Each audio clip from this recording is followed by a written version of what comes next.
우리 다 같이 필립보서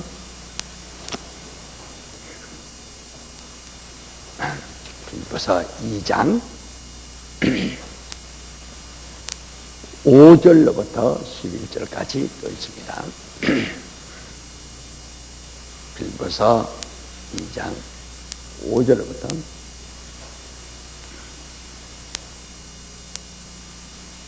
교독합시다. 너희 안에 이 마음을 품어라. 곧 그리스도 예수의 마음이니 근거 하나님의 본소서 취할 것을 오히려 자기를 비워 종의 형체를 가져 사람들과 같이 되었고 자기를 낮추시고 끝까지 펼쳤으니 십자가에 죽으셨으니 이름으로 하나님의 그를 지극히 높여 모든 이름 위에 뛰어난 이름을 주사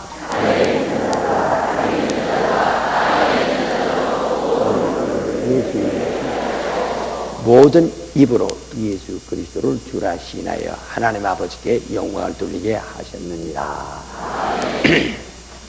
5절에 너희 안에 이 마음을 품으라. 곧 그리스도 예수의 마음이니 바로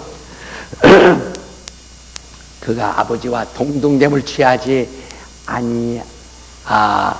동등됨을 취할 것으로 여기지 아니하시고 자기를 낮추신 것은 예수 그리스도의 마음입니다. 바로 이와 같이 겸손하고 순종한 겸손과 순종은 그리스도의 마음입니다. 그러므로 우리 모두에게 또 성경 말씀하기를 너희는 이 마음을 보라. 그 예수 그리스도의 마음, 이러한 예수 그리스도의 마음을 품어라 라고 말씀합니다. 겸손과 순종. 나는 때로는 교인들이야. 어떤 분은 대단히 훌륭하지만 어떤 분은 겸손해야 할 텐데 오히려 교만해지는 분도 있고, 어떤 분은 순종하던 분이 어떤 사람은 불순종하는 사람이 있고, 왜 일이 이렇게 바뀌어져 가는지 그 이해하기 어려울 때가 있어요. 우리는 하나님 앞에서 자꾸 겸손해져야 합니다. 자꾸 겸손해져야 합니다. 한없이 겸손해져야 하고, 그리고 순종해야. 겸손함과 순종. 겸손과 순종. 이것은 예수의 마음이니 너희는 이 마음을 품으라 하고 말씀합니다. 우리가 이 하나님의 의도를 통해서 예수의 마음을 알았습니다. 그 얼마나 자신을 낮추시고, 그리고 자기는 아버지 앞에 영원히 순종하려고 그런 그 마음을 가지시고 그렇게 하신 일에 대하여 우리 하나님께서 그를 높이셨습니다. 그리고 이제 어떤 분이 저기다 이게 편지에다 이렇게 쓴 것을 보니까 이미 얘기를 잘 했는데도 못 알아듣고선, 아마 대학생이 쓴 것 같아요. 못 알아듣고선 또 그것을 다시 알고 싶고 또 다시 말해달라고 하는 사람이 있는데, 거기 부분적으로 모르는 것은 이제부터는 목사님들 붙잡고 목사님들, 여기서 제가 설교 시간에 그 한 사람을 다시 깨우치기 위해서 그 많은 시간을 또 허비할 수가 없어요. 그러니까 좀 마음을 넓게 가지고 이렇게 들으셔야지. 이렇게 했는데도 이미 얘기한 걸 또 못 알아듣어서 또 의심하는 얘기를 또 한다고요. 아주 그러니까 우리 부목사님들 붙들고 얘기하세요. 여기서 못 알아듣는 부목사님들. 왜냐면 제가 여기서 다시 설명할 수가 없다 이 말이에요. 시간이 없어. 다른 사람 다 깨닫고 있는데 그 한 사람 깨닫지 못한 사람에서 또 다시 할 수가 있으니까 우리 부목사님들에게 혹시 잘 이해 못한 부분이 있으면은 그렇게 하고, 또 깜빡 졸아가지고 잘 못 들으신 분 있으면 그렇게 물론 새벽에는 깜빡하니까 뭔 수가 있을 거예요. 나도 옛날에 그만 깜빡해서 여기 신동에서 버스 내려야 할 텐데 어디까지 갔었나가 모르겠어요. 그래서 밤이라 돼서 자다가 깼기 때문에 이게 어디 산속으로 가는 것도 같고, 그래 또 한참 와서 또 가서 또 다시 반대편으로 왔다가 내렸다가 또 안만 봐도 모르겠어. 또 보니까 저 신길동에서 저 대림도까지 왔다 갔다 하는 거예요. 예, 자다 깨니까 정신없더라고요. 어디가 어디인지 모르겠더라고요. 예, 신학교 다닐 때 영등포선 내린다는 게 인천까지 간 적이 있어요. 그냥. 그래가지고 아주 죽을 뻔한 적이 있어요. 그걸 갓박하면 그래요. 갓박하면 그냥 아주. 그러니까 정신 좀 차릴 수 있도록. 예. 자, 그건 나라이 임하옵시며 이렇게 나라이 그 나라이 임하옵시며 이제 그런 말은 보통 없습니다. 그러나 이제 이제 주기도말 때 나라이 임하옵시며 해서 그 나라이라는 것은 나라가 임하옵시며 나라가라고도 하고 나라이 임하옵시며 이제 이렇게도 하고 하나 우리는 이 성경에서 예수께서 아버지의 나라라고 한 말과 또 아들의 나라라고 한 말, 이런 여러 가지의 그 나라에 대한 표현이 있습니다. 그 다음에 나라가 가까이 온다 하는 말씀도 있고, 그 다음에 우리가 그 나라에 들어간다. 너희는 그 나라에 넉넉히 들어감을 얻게 될 것이다 하는 이런 말씀들이 있습니다. 그렇기 때문에 어느 한쪽 말만 이렇게 보면은 마치 코끼리 코 붙잡고 코끼리는 구렁이 같다, 코끼리는 또 다리 붙잡고 코끼리는 기둥 같다 하고 우겨대는 것과 아주 비슷합니다. 그렇기 때문에 우리 전체에 이런 말씀들을 생각해야 돼요.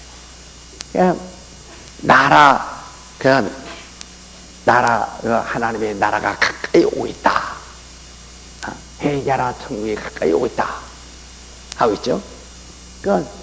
나라가 가까이 오고 있다. 또, 너희는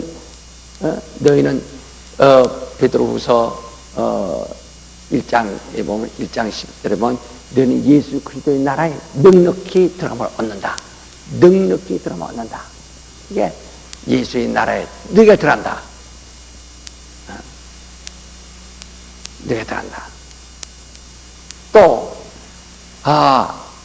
이제 아버지께 그 나라를 바친다. 아버지께 그 나라를 바친다. 고린도전서 15장 29절에 보면 아버지께 그 나라를 바친다 하는 이란 아버지께 그 나라를 아버지께 아버지께서 내게 맡기셨다. 또는 내가 아버지께 그 나라를 바친다. 이런 여러 가지 말들이 많이 있거든요. 그러니까 그런 표현에서 봐요.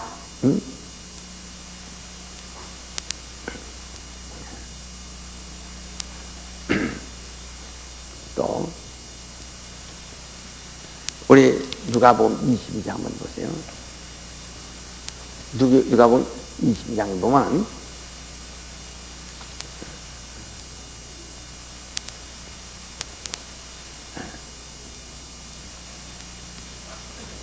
누가복음 22장에 보면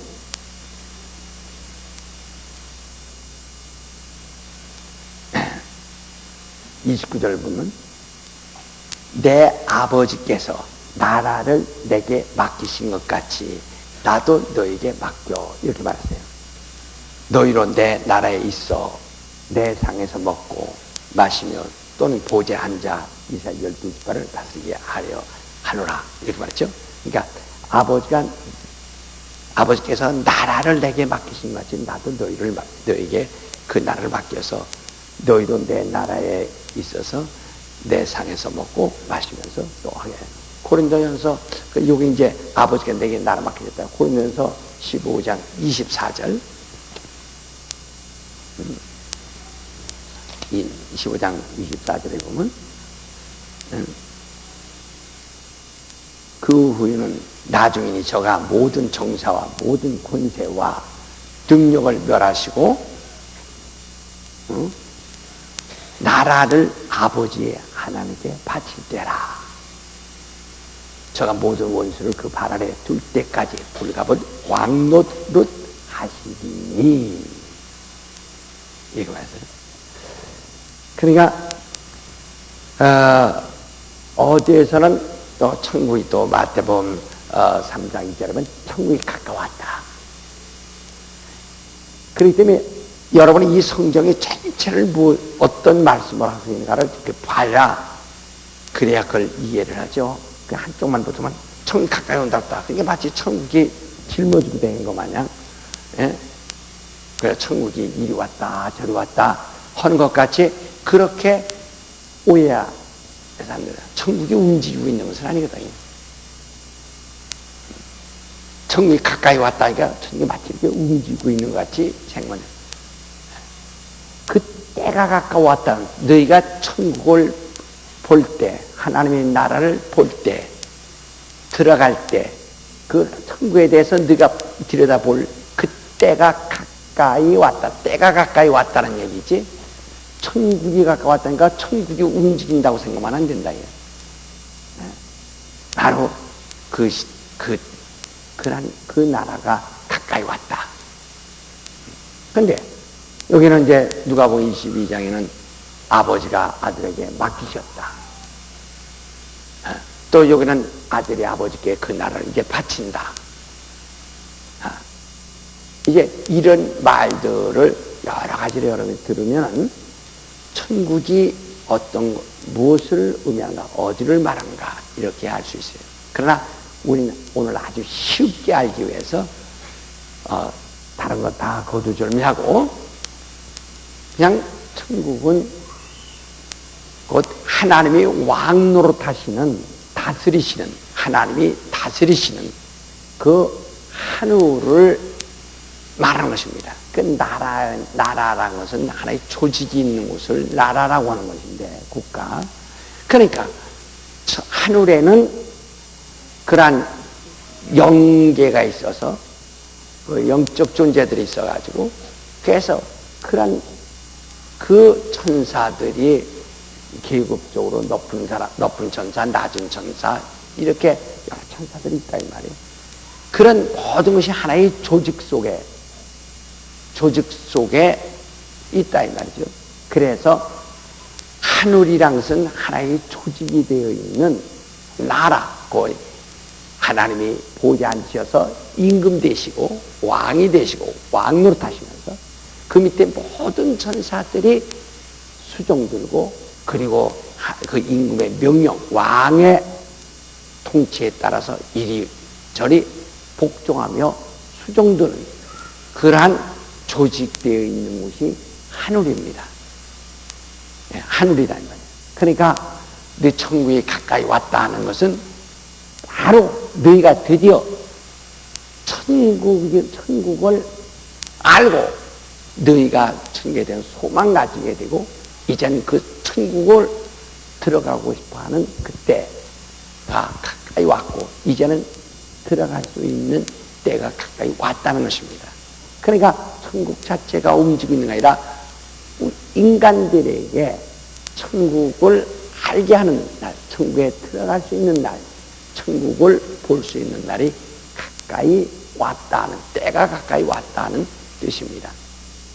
그러므로 이 하나님께서 아들을 위해서 하늘을 창조했죠. 그래서 하나님의 그 나라를 아들에게 맡기셨다. 근데 어느 때 맡기시느냐?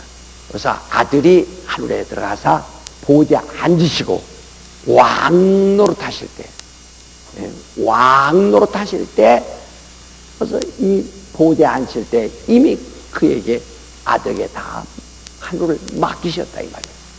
하늘을 맡겼다. 그러면 어느 때 아버지께 일을 바칠 것이냐? 본래 아버지가 아들 위해서 하늘을 지으시고 아들이 그 보좌에 앉기를 원하셨던 뜻이, 그러나 예수께서 자기를 낮추시고 종의 형체를 가져 사랑같이 돼서 죽기까지 아버지께 순종하여 순종을 먼저 하고, 그리고 아버지가 바로 그를 이끌어 보좌에 앉히심으로써 아버지의 본뜻이 다 성취되어 아버지를, 그 영광을 아버지께 드린다 하는 것을, 이 나라를 아버지께 바친다 이렇게 말한 것입니다. 그러니까 우리 하나님의 의도를 알면은 이런 부분적으로 이렇게 분산된 것 같은 의미들이 다 정리가 되는 것입니다. 이해되시겠어요? 예. 그래서, 네. 자, 여기에서 우리가, 자, 그러면, 내가 이 그림을 또 잠깐 돼. 이건 하여튼 우리가 좀 어렵더라도 조금만 좀 이렇게 좀 이해를 하시고 들어야, 그다음부터 또,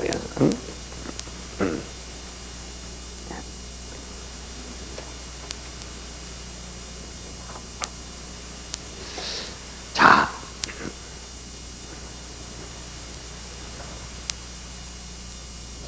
뒤까지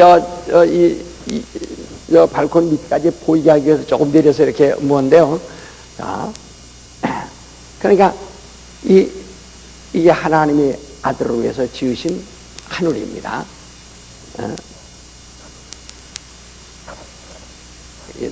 다 보이죠? 저 뒤에 보여요? 안 보여요? 눈이 인류 역사상 제일 나쁘구나. 자, 보여요? 보여요? 예. 이렇게 해야 보인다는 말이에요. 그런데, 아버지 하나님은 여기도 계시고, 하늘에도 계시고, 여기도 계시다, 이 말이죠. 했죠. 그런데 아들의 아들을 이 보좌에 앉게 하시려고, 보좌에 앉게 하시려고 했는데, 그러나 자기는 낮아져서 인자 사랑하시 되어가지고 보좌에 앉겠다. 자기를 낮추시겠다. 인자라는 것은 자기를 낮추신 것이다, 이 말이에요. 낮추신 분이란 말이에요. 그래서 죽기까지. 그러면 이 하늘에는 생명뿐인데 어디 가서 죽으시느냐, 이 말이에요.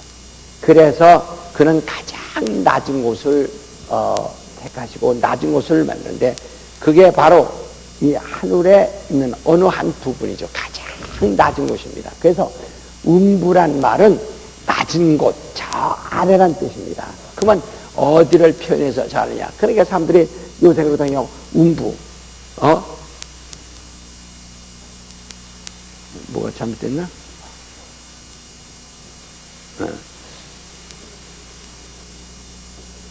그래서 음부란 말을 하죠. 음부란 것을 근 아래 이런 뜻이거든요. 아래, 예. 아래, 저 아래, 예. 맨 끝이란 뜻입니다. 그러니까 어쩌면 음부 내가 이 세상 음부라니까 이단이라고 이렇게 말하는 사람이 있어요. 왜? 그 사람들은 음부란 뜻이 저 아래라는 뜻인데 왜 이 세상이라고 하느냐 이거죠. 세상이라고 하느냐. 그러니까 그 사람들은 저 아래라는 표현을 뜻을 갖다가 어디부터 기준을 하는 거니? 이 땅부터 기준을 한다 이 말이야. 땅부터 기준하니까 왜? 음부라는 것은 저 아래라는 뜻이니까.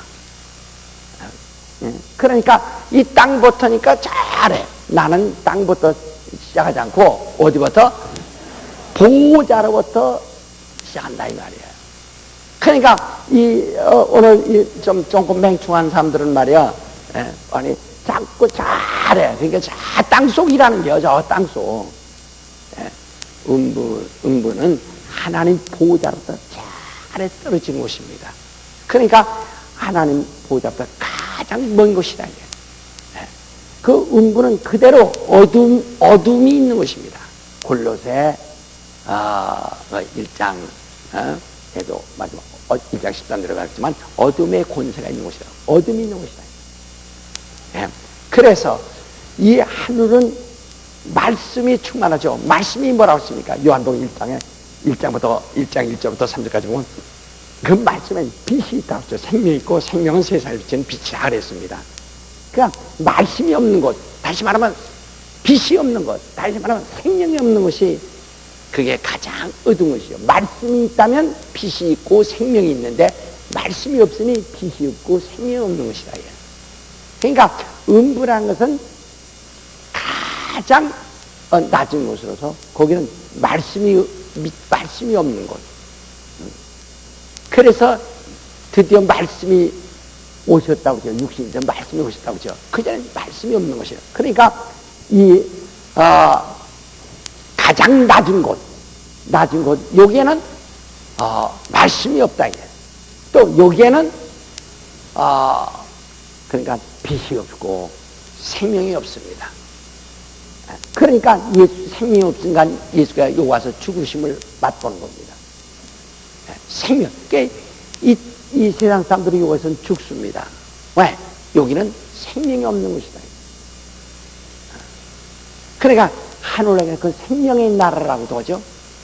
하늘만이 생명이 있고 여기 생명이 없어요. 그러니까 다 여기서는 모두가 시들어 죽기도 하고 병들어 죽기도 하고 늙어 죽기도 하고 다 죽는다. 여기는 죽음만이, 왜? 생명이 없기 때문에 죽음이 있는 것이다. 그래, 병들고. 그래서 이 음부란 것은 바로 생명이 없고 빛이 없고, 그러니까 무슨 빛? 말씀이 빛이 비치지 않아요. 그러니까 창세기 1장에 빛이 있으라 해서 겨우 창조된 빛, 하나님의 말씀의 빛은 영광인데 그 빛은 조물주의 빛, 영원한 빛이라 해요. 그러나 창세기 1장에 빛이라는 것은 피조된 빛입니다. 그 빛 자체가 어느 날은 창조됐기 때문에 어느 날 그 빛은 없어지는 빛이에요. 그래서 해가 다 이렇게 녹아서 없어지고 하늘에 해가 빛을 잃고 모든 것이 다 빛을 잃는다고 했죠. 요한계시록 보면 하듯이 그런 빛들은 피조된 만든 빛이라 이 말이에요. 그러니까 오늘 여러분과 나에게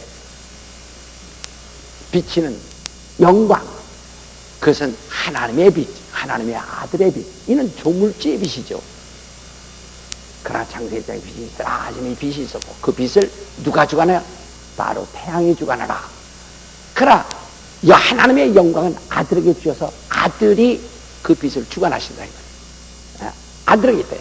그러니까 아버지가 나를 창세전에 아버지와 함께 가졌으니 영화로서 나를 영화롭게 없어서 하고 요한복음 17장 5절에 6절에 말씀하신 것처럼 하나님의 빛은 영원한 것이라고. 이 음부는 그런 빛이 없는 것이다 이 말이에요. 그러니까 여기서 시간이 없기 때문에 거기에 다 소모할 수는 없어요. 그러니까 이 음부는 가장 낮은 곳이에요. 그래서 그가 바로 사람이 되어서 바로 이 음부를 통해서 여기서 죽음을 맛보시고 부활로서 하늘에 가시려고 하는 것이다 이 말이에요. 그래서 이 음부에 와서는 죽음을 당하는 것이다. 그러니까 음부, 이것을 우리가 다른 과학용어로서는 우주라고 말합니다. 그래서 예수께서 이 다음에 공중 재림하신다 할 때 공중이 어디냐? 바로 이 우주를 말하는 거예요. 이게 바로 이 우주를 공중이라고 하는 겁니다.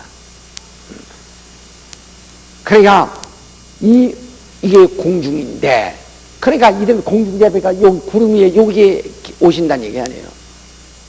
여기서 지구라는 것은 여기 지금 전문 찍었는데 저 뒤에서 보일라나 안 보면 모르겠네. 원래 눈 나쁜 사람들이 얘기가 보일라나 안 보면 모르겠네. 지구라는 것은 여기 아주 천과 같은 거잖아요. 이건 우주란 말이에요. 그래서 주님이 우주 안에 들어오셔서 여기서 죽음을 맛보시고 바로 이 우주를 부활로서 이 우주를 떠나셨어요. 그래서 하늘로 들어가셨다. 다시 재림이라고 할 때 우리가 주님이 오신 것은 이 우주 공중으로 들어오신다. 우주로 들어오신다. 그러니까 일본 하늘로 오시느냐 어디가 아니라 우주 안에 들어오신다. 우주가 얼마나 큽니까? 그러니까 이 우주 안에 우주 자체가 이 생명은 없는 것입니다. 사람들이 하늘나라니까 저 별이 있는 곳 어디가 그렇게 말하는 사람도 있어요. 거기 별이 있는 곳이 아닙니다. 별 무리가 있는 곳이 우주입니다. 별 중에 하나가 지구죠. 바로 이 하늘나라, 하나님의 나라 연결한 것은 이 별 무리들이 은하수들이 수억 개가 들어있는 우주가 아니다. 그 밖이라 이 말이야. 여기는 완전히 영적인 세계입니다. 지금 하나님의 나라는 것은 이것을 말하는 거예요. 이 우주를 말하는 것이 아닙니다. 바로 요게 이를 통해서 하나님의 나라를 주장하실 리가 이 우주를 통해서 이루더라. 그게 마치 이 우주 안에서 하나의 현관 같다. 하늘에 예수께서 들어가시는 현관 같은 것이다. 그러니까 거기 들어가실 때 여기서 죽음을 맛보시고 부활로 들어가신다. 예루살렘 때 가장 낮은 곳이라. 가장 어두운 곳.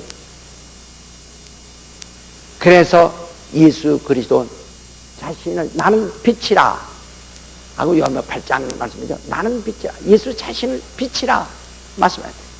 여기에는 빛이 없기 때문에, 다시 말하면 말씀이라 그 말이에요. 말씀이 없기 때문에, 다시 말하면 생명이라 하는 말입니다.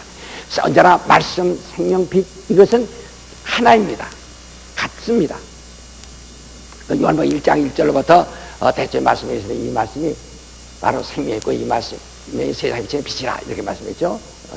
그래서 이 아버지 품에서 나오시니까 이루 들어갈 때 세상에 그 말씀이 육신이 되어서 말씀이 왔고, 그러므로서 빛이 왔습니다.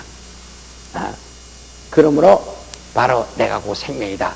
생명이 같다. 왜? 그게 말씀이란 말이거든요. 빛이란 말과 생명이란 말과 내가 빛이요, 내가 생명이요.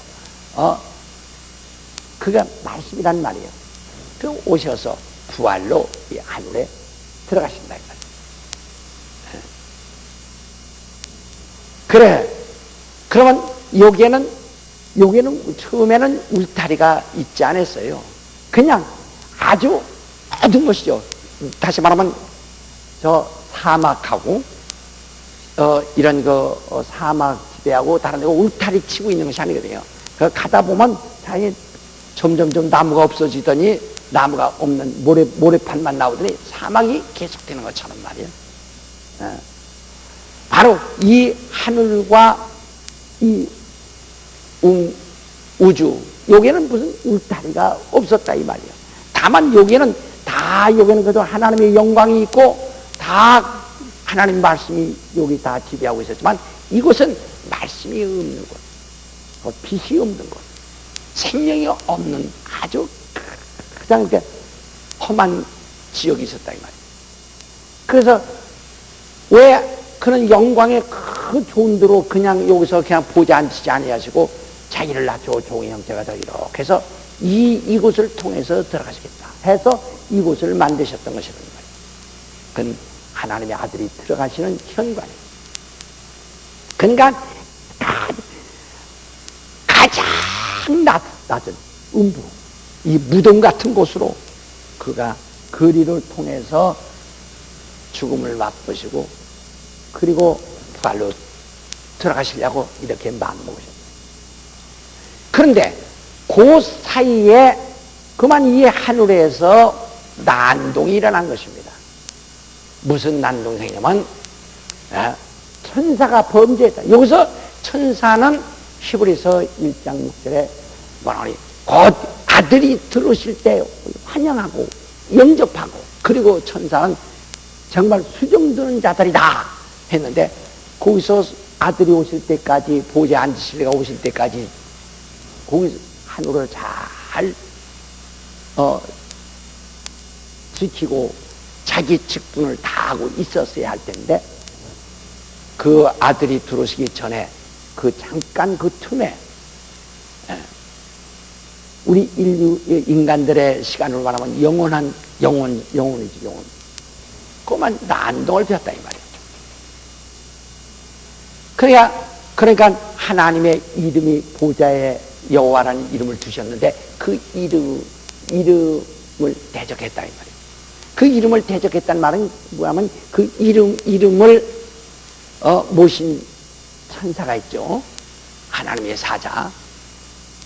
그러니까 그에게 시기를 하고 대적한다. 그래서 이사야서 바로 12장에도 보면은, 우리 한번 봅시다. 자, 14장 12절에 보면, 이사야서 14장 12절에 보면, 너 아침의 아들 계명성이요. 이 계명성이란 말이 루시퍼란 말이에요. 영어로는 루시퍼라고 되어 있죠. 너 아침의 아들 계명성이요. 어찌 그리 하늘에서 떨어졌으며 너 열국을 덮는 자여 어찌 그리 땅에서 찍혔는고. 내가 내 마음에 이르기를 내가 하늘에 올라 하나님의 뭇별 위에 나의 보좌를 높이리라. 내가 북극 지폐의 산 위에 좌정하리라. 가장 높은 구름에 올라 지극히 높은 자와 비기리라 하도다. 그러나 이제 내가 음부 곧 구덩이의 맨 밑에 빠치우리로다. 너를 보는 자가 주목하여 너를 자세히 살펴보며 말하기를 이 사람이 땅을 진동시키며 열국을 격동시키며 세계를 황무케 하며 성읍을 파괴하며 살아있지 않으려 그 집으로 놓아 보내지 않던 자가 아니하리로다. 그러니까 여기 지금 너 아침 계명성이요 루시퍼요 어찌 그리 하늘에서 떨어졌느냐. 그러니까 모든 구름에 올라 하나님의 뭇별 위에 올라가서 하나님과 지극히 높은 하나님과 비길이다. 이렇게 하나님을 대적한다 이 말이죠. 물론 만약에 그 보좌에 만일 그 보좌에 바로 주님이 앉아 계셨더라면 감히 어둠이 빛 있는 데 가지고 와서 어둠을 내놓으면 어둠이 존재합니까? 어둠이 빛 앞에서 순간에 없어지는 것처럼 바로 주 예수 그 보좌에 앉으셨을 때 그를 대적했더라면 대적하는 즉시 끝난 겁니다. 여기서 나중에 또 묻지 마시고 잘 들으세요. 빛 앞에 어둠이 투쟁할 수 있느냐예요. 어둠을 안만 주먹에다 어둠을 쥐고 가서 빛 앞에 내놓으면 피는 순간에 어둠이 없어진 것처럼 만약에 주님이 보좌에 앉으셨더라면 감히 어떤 천사가 거기다 대적하지 못합니다. 왜냐하면 그건 스스로 그냥 막는 거니까요. 그러나 거기에 하나님의 아들이 아주 예수 그리스도 계시지 아니하시고 바로 여호와의 이름만 거기 두셨다. 그리고 그 여호와 이름으로 무슨 말씀하시든지 하늘에서 무슨 일을 하시든지 통치하시든지 할 때에 곧 그 일을 맡아 여호와의 이름으로 하나님의 일을 맡아 나타나시고 하실 여호와의 사자 천사를 거기 두셨다 이 말이에요. 그러니까 그 천사도 피조된 천사요. 또 다른 천사장도 피조된 천사니까 같은 천사니까 질투할 수 있고 시기할 수 있다 이 말이죠. 그래서 원래 마귀의 가장 큰 성격이 뭐니? 교만과 시기라 그랬어요. 마귀의 최고의 성격이 뭐냐면 그 속성이 뭐냐면 교만과 시기라예요. 질투. 우리 마음에 깨달은 질투하는 마음이 생긴 것이 바로 이것은 마귀로부터 역사한다 이 말이죠. 그러니까 그런 질투하는 마음이 생겨서 다시 말하면 왜 너만 하나님 되느냐 나도 하나님 될 수 있지 않느냐 하는 생각이라 이 말이죠. 그래서 벌써 하나님의 이름에 대적한 겁니다. 그게 하늘에서는 하나님의 이름에 대적해버렸다 이 말이에요. 그런데 그러면 왜 하늘에서 당장 그 천사가 멸망당하지 않고 바로 주님이 들어오실 때까지 그를 웅비에 가둬뒀느냐. 자, 여기에 지금 우리의 유다서 9절을 보세요. 유다서 저 요한계시록 바로 직전입니다. 유다서 9절을 보면은 천사장 미가엘이 모세의 시체에 대하여 마귀와 다투어 변론할 때 감히 회방하는 판결을 쓰지 못하고 다만 말하되 주께서 너를 꾸짖으시기를 원하노라 하였거늘 했어요. 그러니까 천사는 심판할 바로 그래서 심판할 권리가 없는 것입니다. 오직 임금만이 심판하실 수 있는 것입니다. 그러니까 하늘의 천사들을 심판할 자는 바로 곧 하나님의 아들이 그 보좌에 앉으신 다음에 그가 하실 일입니다. 왜냐면 요한복음 5장 20절에 모든 심판하는 권세를 아들에게 주었다. 그리고 27절에는 인자가 됨으로 인하여 심판하는 권세를 얻으시니 그가 사람으로서 죽으셔서 부활해서 하늘 보좌에 오르시는 게 되므로, 그러니까 아버지 앞에서 자기를 낮추시고 아버지 앞에서 영원히 순종하심으로 그가 심판할 권세를 얻으셨다 그랬어요. 그냥 아들이 오셔서 주님이 들어가셔서만이 비로소 심판하신다. 그러니까 하늘에서 범죄한 천사가 할지라도 천사는 천사를 심판할 권리가 없다 이 말이에요. 그러기 때문에 바로 주께서 너를 꾸짖기로 한다. 가만 그는 판결하는 말을 쓰면서 주께서 너를 꾸짖기로 한다. 그래서 그가 들어오실 때에만 그 범죄한 천사를 바로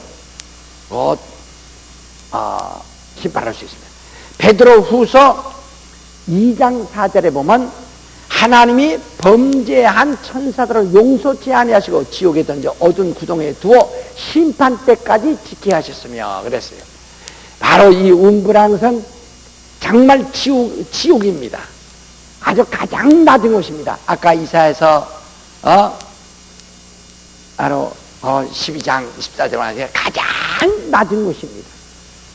요 유다서 6절에 보면 또 자기 지위를 지키지 아니하고 자기 처소를 떠난 천사들을 큰 날의 심판까지 영원한 결박으로 흑암에 가두셨으며 그러니까 흑암이라는 말은 음부란 말입니다. 음부에 가두셨으며 그랬어요.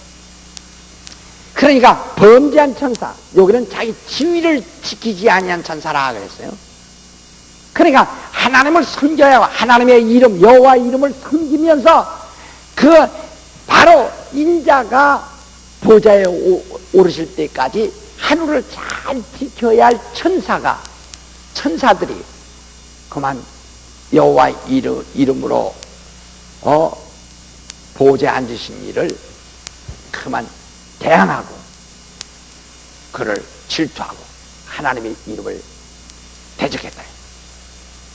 그러니까 자기 지위를 떠나죠. 오늘날 그런 사람들, 그런 일들이 얼마나 쿠데타 같은 것이 다 그런 식이죠. 그러니까 자기 직분, 오늘도 무슨 보면 이런 교회 안에서도 그런 일들도 많이 있어요. 자기 직분을 알아야 됩니다. 자기 위치를 알아야 됩니다. 자기 직분을 알고 자기 위치를 알아야 한다. 자동차 바꾸가 하나 바람이 빠지든지 하나 빠져나가면 자동차가 운행될 수가 없는 거와 이치가 똑같다 이 말이에요. 자기 지위를 지키지 아니고 하나님을 섬겨야 할 자가 나도 저 높은 하나님과 뒤지리라. 아니 당신만 여호와 이름 가지고 당신만 하나님 노릇할 수 있어. 나도 할 수 있어. 하면서 하나님을 대적했다 이 말이에요. 그러므로서 그때에 보세요. 이거 시간이 없기 때문에 다 얘기할 수가 없기 때문에 이렇게 그때에 여기다가 이 주께서 들어오실 때에 거기서 심판하시고 들어오시도록 그를 이루 몰아냈다 이 말이에요. 범죄한 천사들을 이루 몰아내가지고 저 음부로 몰아내고 그 음부가 뭐예요? 그가 인자가 들어오시는 현관이라 이 말이에요. 그 가장 낮은 곳 그리로 몰아내가지고 그가 몰아냈는데 그전에는 울타리가 없다고 그랬죠.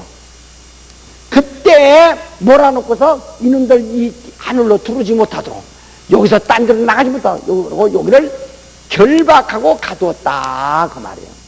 그때부터. 그러니까 여기서 지금 말하자면 내가 다시 이제 이 그림을 한번 그리면은 이게 하늘이라면 말이에요.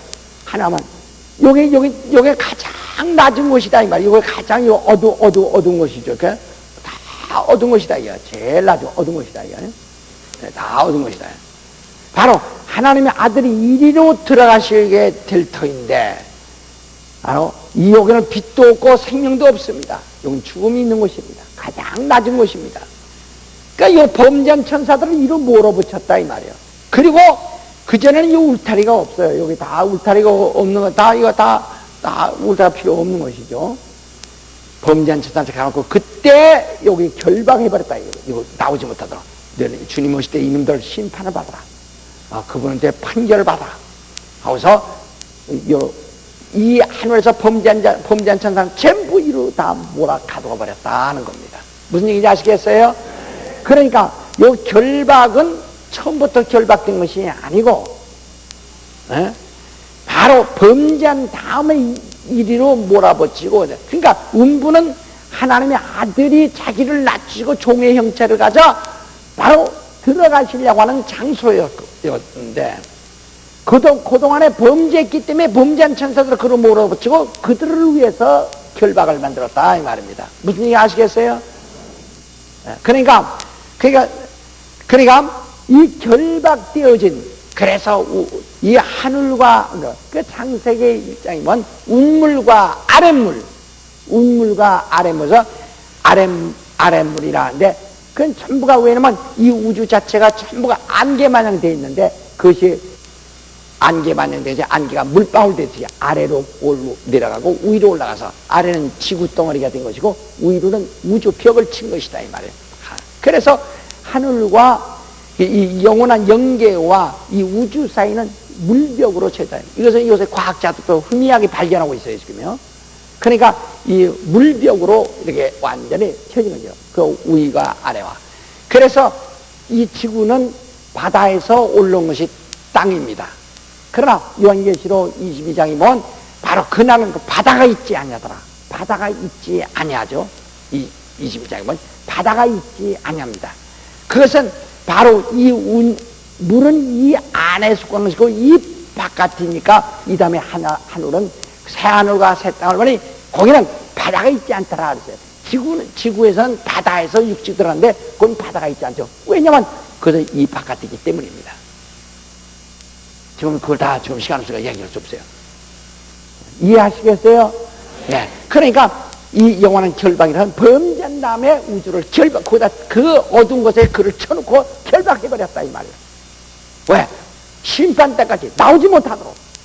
주님이 들어오실 때 여기서 심판하고 그를 심판해서 거기다 지옥에 보내도록. 그러면 하늘에서 범죄한 천사들을 하늘에서 심판하지 아니하고, 왜 이러냐면 아까 말대로 천사는 심판할 권세가 없어요. 오직 심판은 누가 하신다고요? 주님만. 심판할 권세를 천사에게 주셨다고요?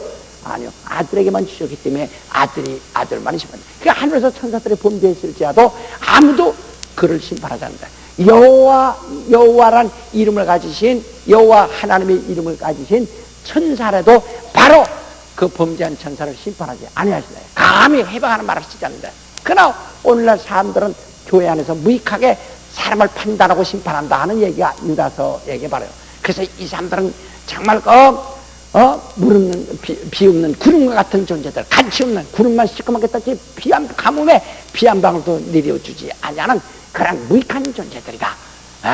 이란 범죄한 천사도 바로 여기다 가뒀고, 또 비록 그런 범죄한 천사를 시해도 하늘에서 천사들이 감히 판단하는 말을 쓰지 아니했거늘 이 사람들은 그저 무익한 말을 하면서 그렇게 해서 혼란이 일으킨다 하는 얘기를 유다서에 하고 있는데, 그러니까 그전에 여기 가장 어둡고 낮은 것이 울타리가 필요 없는 것이라면 주님이 그리로 해서 들어간다. 여기서 사람이 어디 들어갈 때, 집에 들어갈 때 좀 아스팔트 된 그 길로 들어가지 아니하고 저 시궁창 저 뒤쪽에 말이요, 아주 큰 시궁창 개구냥을 뚫고 그 시궁창으로 부디 그로 들어간다면 그 무섭지 않겠어요? 그런데 거기가 이렇게 이렇게 울타기가 쳐지지 않은 것이다. 그게 낮은 곳이다 이 말이죠. 그런데 이 범죄한 천사 때문에 거기다 가지고 결박했다. 왜? 그것은 이들이 천사들이 바로 도망 나오지 못하도록, 나와서 또 하늘에서 난동피지 못하도록, 그래서 범죄자들 다 이리 가둬놓고 주님이 오실 때까지 기다립니다. 그래서 이 심판 땅에서는 주님이 들어오시는 때가 심판 때라 해요. 바로 그 주님이 들어오셔서 여기서 죽으시고 부활하셔서 하늘에 오심으로, 그러니까 그 주님은 이 우주에서 얼마 동안 머무시냐면 33년간 머무신 겁니다. 33년간 머무셨다가 이 드디어 하늘로 들어가신 거죠. 보좌에 앉으신 거란 말이에요. 그래서 임금이 들어오신, 그 하늘로 올라와서 이 보좌에 앉아서 임금 노릇하, 임금이 되시니까, 만왕의 왕이 되셨으니까. 그래서 이 하나님의 아들이 들어오시는 때를 바로 천국이 가까이 왔다 하고 말하는 거예요. 그러니까 예수 자신은 천국, 비록 나라를 짊어지게 되지 않지만 임금이시니까, 자신이 왕이니까 천국이 가까웠다는 것은 자기 자신을 의미합니다. 근데 신뢰 요한이 천국에 가까웠다 이렇게 말했죠. 예수 그리스도 오시는 것, 왕이 오시는 것을 천국이 가까이 왔다 이렇게 말했어요. 예, 천국이 왔다. 여기서 신기한 사실은 여기서 에스겔 44장 한번 보세요. 에스겔 44장, 에스겔 44장 구약 1222페이지입니다. 에스겔 44장을 보시면은, 자, 1절부터 그가 나를 데리고 성소 동양한 바깥문에 돌아오시니 그 문이 닫히었더라. 여호와께서 내게 이르시되 이 문은 닫고 다시 열지 못할지니 아무 사람도 그리로 들어오지 못할 것은 이스라엘 하나님 나 여호와가 그리로 들어왔습니다. 그러므로 닫아둘지니라. 왕은 왕인 까닭에 안길로 이 문 현관으로 들어와서 거기에 앉아서 나 여호와 앞에서 음식을 먹고 그 길로 나갈 것입니다. 여러분, 예수께서 새끼 나귀를 타고 예루살렘에 입성하셨다고 성경 읽었죠? 예루살렘 입성하실 때 바로 그 동쪽 문, 골든게이트, 동문을 통해서 그가 나귀 타고 들어가셔서 거기서 성찬식을 하고 그리 나오셔서 하늘로 가셨습니다. 그리로 들어오셔서 갔어요. 이 성경은 주전 700여 년 전에 이 예언의 말씀을 쓴 겁니다. 그리로 들어올 때. 그러니까 그리로 예수께서 들어오셔서 그 문으로 들어가서 나가셨다. 그 다음에 그 문이 지금 닫혔습니다. 예루살렘의 모든 8개 문 중에서 7개 문이 다 열려있는데 이 문은 벽돌로 다 완전히 막아버렸어요. 신기하게 막아버렸습니다. 그래서 뭐라니, 내가 그 문이 닫혔다. 이것은 몇백 년, 1000년 후에 일어날 일을 지금 보고 예언했는데, 여호와께서 내게 이르시되 이 문은 닫고 다시 열지 못할지니 아무 사람도 그리로 들어오지 못할 것은 이스라엘 하나님 나 여호와 그리 들어왔습니다. 그러니까 예수께서 하나님이시란 말이에요. 예? 이스라엘 하나님 또 그 다음에 그리로 들어왔습니다. 그러므로 닫아줄지라. 하나님이 그리로 들어왔다는 증거가 나옵니다. 왕은 왕이니까 그분이 바로 왕이에요. 이 문 현관으로 들어와 거기에 앉아서 먹고 그리로 갔습니다. 주님이 그날 오셔서 그날 성찬식을 하고 그날 가서 잡혀서 죽으셨다. 그 다음에 그 문이 닫혔다는 거야. 신기하게 지금 예루살렘 가면 다 열어놓고 다 통하고 다 고속도로 놓고 다 했는데, 신기하게 거기만 문만 딱 닫아놓고 그 앞에 공동묘지 만들어버렸어요. 아주 문이 딱 닫혀가지고 벽돌을 막았어요. 그래서 누가 언제 막았는지 왜 막았는지 아무도 모르고 그 성경만 지금 알고 있는 거예요. 바로 그분이 하나님이라는 증거가 여기 이렇게 나오다. 그래서 예수께서 그리로 들어갈 때 왕이 오셔서 그리로 들어가셔서 그 다음에 저 보좌에 앉으셨어요. 그래서 우리는 이게 나라이 임하시며 라고 할 때는 바로 그렇게 우리가 기도한데, 이것은 그 나라, 바로 주님의 통치하실 하나님의 나라에 들어오시옵소서. 예를 들면 바로 그러한 내용의 기도입니다. 왜냐하면 그는 아버지 품에서 오셔서 그리로 들어가셨다. 그래서 나라에 임하옵소서. 나라에 임하옵소서. 나라에 임하옵소서. 그리고 그 나라가 우리에게 임하옵소서. 이런 뜻입니다. 그러니까 오늘 여러분에게 그 영향이 미치게 앞서 하늘에 가서 하늘에서 통치해서 하늘이 이제 완전히 주님은 이 하늘에서 들어가서 완전히 왕이 되셔서 완전히 통치합니다. 그래, 이제는 우리 처소를 여기서 예배 중에 있으시고 여기서 이제 모든 걸 성령도 보내시고 모든 역사를 하신다. 그는 지금 왕이세요. 하늘에 보좌 앉으셨어요. 이제는 이젠 예수님이 왕 노릇하시는 그 나라가 운비에 있는 우리들에게도 미치게 하옵소서. 그래서 나라에 임하옵소서. 또는 그 나라 하늘에 임하시란 말이요. 나라에 임하시. 왜? 바로 이 나라에 임하옵소서. 주님이 여기서 이 나라에, 이는 본래 아버지 뜻이니까 나라에 임하옵소서. 그리고 그 나라가 또한 우리에게도 임하옵소서. 다시 말하면 주님의 그 이 임금으로서 그 통치하시는 그 역량이 오늘 이 운부 안에 있는 우리들에게도 임하여 주옵소서 하는 것이라 이 말이에요. 그러니까 나라에 임하옵소서, 나라가 임하옵소서, 이런 뜻이라 이 말이에요. 무슨 얘기인지 아시겠어요? 예. 그러니까 우리 주님이 정말 오늘 여러분의 손이 뭡니까? 나는 주님이 빨리 임하지 아니하셨기 때문에 여기서 그런 천사들이 범죄하는 일도 생기나고 그런 건방진 일들이 생겨났다. 나라에 임하옵소서. 당신이 보좌에 앉으시고, 그리고 보좌에 앉으셔서 나라를 통치하시는 그 나라 역량이 내게 임하옵소서. 그래서 예수께서 너희는 무엇보다도 그의 나라와 그 의를 구하라. 그의 나라, 곧 주님이 통치하시는 나라가, 그리고 그 나라의 의를 네가 구하라. 그 나라 의를 구하라. 오늘 여러분 내가 지금 원하는 건 뭡니까? 주님의 나라의 그 의를 사모하는 것입니다. 할렐루야. 네, 다시 다음 합시다. 나라에 임하옵소서. 그 나라의 의가 내게 임하옵소서. 다시 합시다. 지금 내 그림 이렇게 하니까 그렇게 말이야. 나라에 임하옵시고. 어떤 나라입니까? 이건 아버지가 아들에게 주신 나라입니다.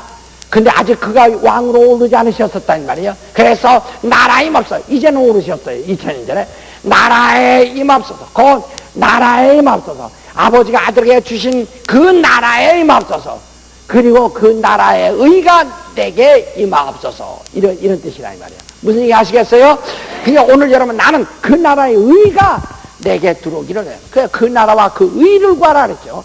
그 나라에 임하옵소서. 그 나라 의가 내게 임하옵소서. 그래서 우리도 주님의 지배를 받고 주님의 다스림을 받는 바로 사람들이 의로 지배를 받는 사람들이 되기를 원하는 것입니다. 예수께서 의에 대하라면 내가 아버지께로 가므로 네가 나를 보지 못하라. 그는 아버지께로 가셨어요. 이제 보좌에 앉으셨어요. 이제 그 의가 내게 임하여 주옵소서 하는 겁니다. 우리 구원이 뭡니까? 그 예수의 의가 내게 임함으로 구원을 받는 겁니다. 그래서 구원이라는 것은 그 의가 내게 임했기 때문에 구원을 받는 거예요. 우리가 구원받은 사람이란, 거듭난 사람이라는 것은 우리를 의롭다함을 받은 사람들을 말하는 것입니다. 나라가 그 의가 내게 임했기 때문에. 다시 나라에 임하옵시고 그 나라의 의가 내게 임하옵소서. 이것은 진실로 오늘 여러분의 정말 그 나라의 의가 여러분 속에 진실로 있지 않으면 생명도 없고 구원도 없고 아무것도 없어 천국 못 갑니다. 그 의가 내게 있어야 가는 겁니다. 그 바로 우리가 하늘의 시민권이라죠. 그 시민권이 그 나라 의가 있어야 바로 그게 시민권이에요. 그 나라 의가 있어야. 의가 있는 사람이 예수가 자기 안에 있는 사람입니다. 바로 의가 있는 사람, 그러니까 바로 주님이 저 보좌에 앉으셨고 그가 나를 다스리는 바로 그 의가 내게 임하셔야 내가 사는 겁니다. 자, 다 합시다. 주님은 보좌에 앉으셨고 그 의는 내게 임하였다. 내 안에 있다. 그렇죠. 그 의가 내 안에 들어와야 그 예수 공로라고 하죠. 그게 바로 의입니다. 생명이라고 하죠. 그게 바로 의입니다. 은혜라고 하죠. 의입니다. 의란 말은 바로 예수의 은혜, 생명, 구원, 예수의 공로, 그걸 전체를 말하는 거예요. 무슨 얘기 아시겠어요? 그러니까 의가 있느냐, 그건 내가 예수의 의가 있느냐, 예수 은혜가 있느냐, 예수 생명이 있느냐, 예수 공로가 있느냐, 예수 이름이 있느냐, 구원이 있느냐, 바로 내가 하늘의 시민권이 있느냐, 그 말을 전부 포함되어 있는 거예요. 의란 말에 다 포함되어 있는 겁니다. 전체. 지금 우리가 설교함으로써 여러분 은혜 받게 하려면 뭡니까? 하나님의 의가 당신 속에 있기를 원하는 거예요. 우리 자신의 의가 있으면 우리는 멸망입니다. 오직 주님의 의만이 있기를 원한다. 그래서, 근데 그것은 주님의 하늘에 보좌에 앉으셔야만 비로소 그 의가 내게 올 수 있죠. 그가 부활하여 하늘 보좌에 이르지 않으면 절대로 의가 우리에게 오지 않는 겁니다. 그래서 그 나라에 임하옵소서. 바로 죄요, 다시 말하는 죄요, 하늘 보좌에 오르사 바로 그 하늘을 다스리시고 보좌에 앉으셔서 다스리시고 그 의를 바로 의가 내게 임하여 주옵소서 하는 거예요. 예수께서 의에 대하라면 내가 아버지께로 가므로 네가 보지 못한다. 그러나 그 의는 너희 속에 있을 것이다 하는 겁니다. 자, 잡시다. 나라의 마음시고 우리 손을 한번 들어서 저 그 보좌에 오르시라 하는 뜻에서 정말 예수께서 저 만왕 왕으로서 저 보좌에 오르시기를 원하시면 아멘 하세요. 진정 삼으시면 아멘 하세요. 자, 여호와 이름을 그대로 두기로 원하시면 아멘 하세요. 어시고 예수 이름으로 저 보좌에 오르시기를 원하시면 아멘 하세요. 그리고 그 예수의 의가 당신에게 임하시기를 삼으시면 아멘 하세요. 나라의 마음시고 내게 임하오 나라의 의가 내게 임하옵소서. 이렇게 합시다. 시작. 나라의 마음시고 그 나라의 의가 내게 다시 한번 나라의 임하옵소서 하니까 체조 잘한다 하지 말고 바로 그 보좌 바로 그 천사들이 이제까지 하나님의 이름을 못 하겠지만 바로 임금이 그 자리에 올라와 앉아 계시면 아무도 감히 할 수 없다. 바로 이 땅에선 나라 임하실 때는 바로 사탄을 다 심판하시고 올라가실 것입니다. 할렐루야. 자, 예수께서 부활하심으로써 이미 사탄은 심판받았어요. 지옥은 아직 안 갔지만 심판받았다. 사형 선고는 받았다 이 말이에요. 자, 그래서 그 보좌 앉으시는 생각하면서 합시다. 나라 임하시고 그 나라의 의가 내게 임하옵소서. 그 주님의 의가 보좌 앉으신 이의 의가 내게 임하옵소서 하는 말을 해야 합니다. 알았어요? 시작. 나라의 임하옵시고 그 나라의 의가 내게 임하옵소서. 다시 한번 나라의 임하옵시고 그 나라의 의가 내게 임하옵소서. 다시 한번 시작. 나라의 임하옵시고. 그래서 마태복음 6장 33절에서 너희는 먼저 그 나라와 그의 의를 구하라 그랬죠. 그 나라에 임하옵소서. 정말 우린 주님의 바로 그 보좌에 앉으신 것을 가장 환영하고 그 나라에 임하신 것을 절대 환영. 바로 우리는 오직 그분이 만왕의 왕으로서 보좌에 앉으시는 것, 그것이 정말 아버지 소원이요 인류 우리도 또 아버지 뜻과 같이 우리도 그것이 우리의 소원이 되었어야 하고 바로 그 당시에 이스라엘 사람들이 더한 거죠. 이제는 오늘처럼 나는 그 나라의 의가 내게 임하여 주옵소서. 우리 자손들에게도 임하여 주옵소서. 우리 가정에 그 의가 임하여 주옵소서. 주님의 보좌에 앉으신 나라에 앉으시고 그 의가 내게 임하여 주옵소서. 예수의 의가 내게 임하옵소서. 그가 거기 앉지 않으면 그 의가 내게 오지 않소서. 내게 임하여 주옵소서. 기도하십니다. 다 같이 동서로 기도하십시다.